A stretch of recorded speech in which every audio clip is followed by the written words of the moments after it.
#AskDrJohnWatson type చేసి మీ questions అడగండి, తప్పకుండా రిప్లై చేస్తాను. Venkata Sai, sir after hair transplant 1 year తర్వాత can I apply home made hair oils and home made hair mask like aloe vera gel?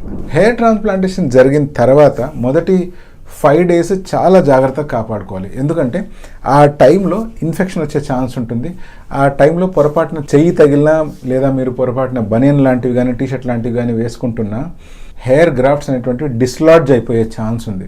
So ఈ పీరియడ్లో hair గ్రాఫ్ట్స్ని చాలా జాగ్రత్తగా కాపాడుకోవాలి. మెడికేషన్ ప్రాపర్గా తీసుకోవాలి, ఇన్స్ట్రక్షన్ ప్రాపర్గా ఫాలో అవ్వాలి.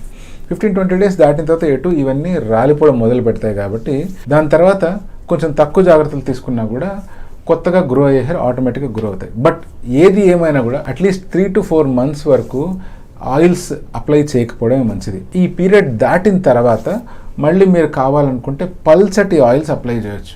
పల్చటి ఆయిల్స్ అంటే పారాచూట్ లైట్ కావచ్చు, లేకపోతే ఆయిల్స్ ఏవైతే నాన్ కొమెడోజెనిక్ ఉంటాయో. కొమెడోజెనిక్ అంటే ఏ ఆయిల్స్ అయితే థిక్గా ఉండి మన స్కాల్ప్ మీద ఉండే పోర్స్ని బ్లాక్ చేస్తాయో అలా బ్లాక్ చేయడం వల్ల కొమెడోన్స్ క్రియేట్ అయ్యే ఛాన్స్ ఉంది. లేదా అలా బ్లాక్ చేయడం వల్ల సెబేషియస్ గ్లాండ్స్ నుంచి వచ్చే సీబమ్ అనేటువంటిది బయటికి రాదు. ఆ ఆయిల్ పదార్థం బయటికి రాకపోవడం వల్ల అది లోపలే ఉండిపోయి ఆ ఏరియాలో చిన్న ప్యాపులర్ ప్రొజెక్షన్ తయారవుతుంది. ఇటువంటి బ్లాక్ అవడం వల్ల అక్కడ కనుక ఇన్ఫెక్షన్ చేరినట్టయితే అది పస్టులుగా మారే ఛాన్స్ ఉంది. సెబోరిక్ డర్మటైటిస్ కూడా దారితీసే అవకాశం ఉంది. ప్రతిరోజు ఆయిల్ అప్లై చేయాల్సిన అవసరం లేదు. వారానికి ఒక్కసారి అప్లై చేయండి. ఆ రోజు మళ్ళీ మినాక్సిల్ అప్లై చేయొద్దు. రాత్రంతా ఉంచండి. నెక్స్ట్ డే మార్నింగ్ ఆయిల్ అంతా పూర్తిగా పోయేలాగా రిన్స్ చేయండి.